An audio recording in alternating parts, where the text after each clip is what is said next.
आज Doubtnut app download करें। Doubtnut पर अपने सभी गणित, रसायन विज्ञान, भौतिक विज्ञान और जीव विज्ञान के डाउट्स का करो सफाया। बस प्रश्न की फोटो खींचो, एक ही प्रश्न को क्रॉप करो और तुरंत वीडियो सोल्यूशन पाओ। अभी डाउनलोड करें। हेलो दोस्तों, आइए देखते हैं एक और सवाल। सिद्ध कीजिए कि महत्तम आयतन के उस लंबवृत्तीय शंकु की ऊंचाई जो r त्रिज्या के गोले के अंदर स्थित है 4/3 r है तथा इस शंकु का अधिकतम आयतन गोले के आयतन के रूप में ज्ञात कीजिए। तो देखिए कैसे करेंगे इस सवाल को हम। सबसे पहले हम लिखते हैं कि माना, अब देखिए गोला की बात करी है तो आपको गोला बनाना पड़ेगा। मान लीजिए ये गोला हो गया, ठीक है। और इसके बाद इसमें क्या है, एक इसमें शंकु बना हुआ है तो इसमें एक शंकु भी बना देते हैं कुछ इस तरह से, ठीक है। और वो कैसा है, वो महत्तम है तो ये हमने शंकु बना दिया, ठीक है। अब उसमें उन्होंने एक बात और कही है कि ये जो गोले के अंदर ये जो शंकु बना है, इसका ये जो गोले के अंदर शंकु बनाया गया है तो इसका जो है,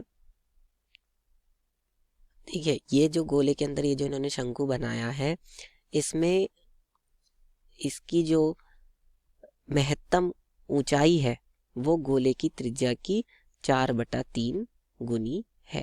कितनी गुनी है? 4/3 गुनी है, ठीक है। तो अब उसके लिए हम कैसे हल करेंगे, देखिए उसी को हम देख रहे हैं। अब मैं इसमें आपको सब चीज़ बना के दिखा दे रहा हूँ कि ये इसकी ऊंचाई हो गई, ये इसकी तिर्यक ऊंचाई हो गई, ठीक है। ये इसकी तिर्यक ऊंचाई है l, ये इसकी ऊंचाई है h और ये इसकी त्रिज्या है r, यहाँ से यहाँ तक, ठीक है। और अब देखते हैं हम इसके लिए, तो हम क्या लिखेंगे सबसे पहले कि माना, अब मान लीजिए इसको नाम दे दीजिए A B C और ये जो बीच वाला पॉइंट है इसको नाम दे दीजिए O। तो देखिए हम क्या लिखेंगे, माना गोले का केंद्र, ये जो गोला है इस गोले का केंद्र कौन है, इस गोले का केंद्र O डैश है। कहीं यहाँ पर इस गोले का केंद्र है O डैश, ठीक है, O डैश है।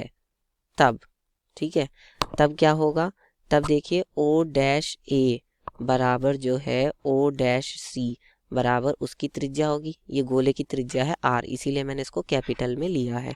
अब देखिए इसके बाद क्या होगा, इसके बाद आप देखिए यहाँ पर हम क्या करेंगे कि त्रिभुज जो है उसमें माना कि शंकु जो है इसके अंदर बना हुआ, तो उस शंकु की ऊंचाई कितनी है, अभी है उसकी शंकु की ऊंचाई कितनी मानी है, h मानी है, ठीक है।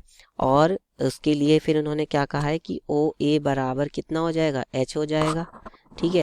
तब ओ डैश कितना हो जाएगा बताइए, h माइनस आर हो जाएगा, ठीक है। अब देखिए इसके बाद क्या होगा, त्रिभुज ओ डैश सी में इस त्रिभुज में क्या होगा बताइए कि ओ सी बराबर क्या होगा, अंडर रूट के अंदर हो जाएगा आपका O dash C square minus O dash square, क्योंकि आपको पता है कि एच का स्क्वायर जो होता है वो किसके बराबर होता है, L square minus R square के बराबर। तो यही सूत्र हमने यहाँ पर लगाया है। अब इसके बाद देखिए ये क्या हो जाएगा, ये आपका हो जाएगा आर का square minus h minus R का स्क्वायर, ठीक है। अब ये किसके बराबर हो जाएगा, ये आपका बराबर हो जाएगा रूट के अंदर 2RH माइनस एच स्क्वायर, जब आप इसको खोलेंगे तो, ठीक है। यहाँ पर ए प्लस बी का होल स्क्वायर खोलेंगे तो, ठीक है। अब देखिए इसके बाद क्या होगा कि यदि शंकु का आयतन है ना, यदि शंकु का आयतन कितना है, v हो, तब अगर v होगा तब क्या होगा, तब देखिए v बराबर आपका आ जाएगा 1/3 पाई आर स्क्वायर h, ठीक है। और ये किसके बराबर होगा, 1/3 पाई और ओ सी का स्क्वायर गुणा ओ ए हो जाएगा, ठीक है। और इसके बाद फिर हम इसको क्या लिख सकते हैं, इसको हम लिख सकते हैं 1/3 पाई 2RH माइनस का h स्क्वायर इंटू में h बराबर, इसको हम लिख सकते हैं 1/3 पाई और 2RH स्क्वायर माइनस का h क्यूब, ठीक है।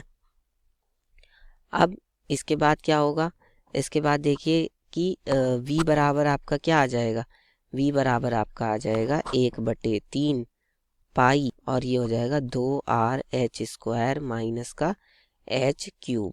ठीक है, इसको समीकरण 1 मान लीजिए। ठीक है, अब देखिए इसके बाद क्या होगा, इसके बाद आपका इसका दोनों ओर क्या कर देंगे, अवकलन कर देंगे। तो दोनों ओर जब आप इसका अवकलन करेंगे तो दोनों ओर अवकलन से क्या आएगा बताइए, दोनों ओर अवकलन से क्या आ जाएगा बताइए, ये आ जाएगा dv/h और किसके सापेक्ष, h के सापेक्ष। ठीक है, h के सापेक्ष हम कर रहे हैं अवकलन। ठीक है, अब देखिए dv/dh किसके बराबर हो जाएगा, 1/3 पाई, ये हो जाएगा 4rh माइनस का 3h²। ठीक है, उसके बाद जब हम इसका पुनः अवकलन करेंगे, यहाँ पर हम इसका पुनः अवकलन करेंगे तो पुनः अवकलन से क्या होगा बताइए, पुनः अवकलन से ये हो जाएगा d²v/dh², ये किसके बराबर आ जाएगा 1/3 पाई और ये हो जाएगा आपका 4r माइनस का 6h। ठीक है, अब इसके बाद कितना आ जाएगा ये, अब क्योंकि हम क्या करते हैं, महत्तम व न्यूनतम मान के लिए, महत्तम व न्यूनतम मान के लिए हम क्या करते हैं बताइए, हम dv/dh जो हमने निकाला है उसको हम 0 के बराबर रखते हैं, तो वही हम करेंगे। अब dv/dh को 0 के बराबर करेंगे तो क्या आएगा, ये आपका आ जाएगा 1/3 पाई 4rh। ठीक है, 4rh माइनस का 3h², इसको हम किसके बराबर रखेंगे 0 के, तो क्या होगा h बराबर क्या आ जाएगा 4/3 और कैपिटल R हो जाएगा। ठीक है, उसके बाद क्या होगा, उसके बाद जब h बराबर 4/3 R होगा तब d2v/dh² क्या आएगा, वो आ जाएगा आपका माइनस का 4/3 पाई R। अब क्योंकि ये माइनस आ रहा है तो इस माइनस का मतलब क्या है, ये कैसा है, ऋणात्मक है, और ऋणात्मक का मतलब क्या होता है, ऋणात्मक का मतलब हो जाता है आपका कि वह मान कैसा है, महत्तम मान है। ठीक है, महत्तम मान है वो। ठीक है, अब महत्तम मान है तो देखिए हम क्या करेंगे, फिर यहाँ पर हम कह देंगे इसलिए जो शंकु का आयतन होगा, शंकु का आयतन जो होगा वो कैसा होगा, वो v महत्तम होगा, और वो महत्तम होगा और कब होगा, जब बताइए उसकी ऊंचाई जो है वो 4/3 होगी किसकी, गोले की त्रिज्या के यानी कि r के। ठीक है, या हम इसको ये भी कह सकते हैं, या हम क्या भी कह सकते हैं कि h/r जो है वो कितना होगा 4/3 होगा। ठीक है, अब उन्होंने हमसे कहा है कि इस जो शंकु का आयतन है वो गोले के आयतन के पदों में बताइए, तो कैसे बताएंगे, हम यहाँ लिखेंगे समीकरण 2 से। तो देखिए समीकरण 2 से नहीं बल्कि 1 से, कौन सी समीकरण से, 1 से।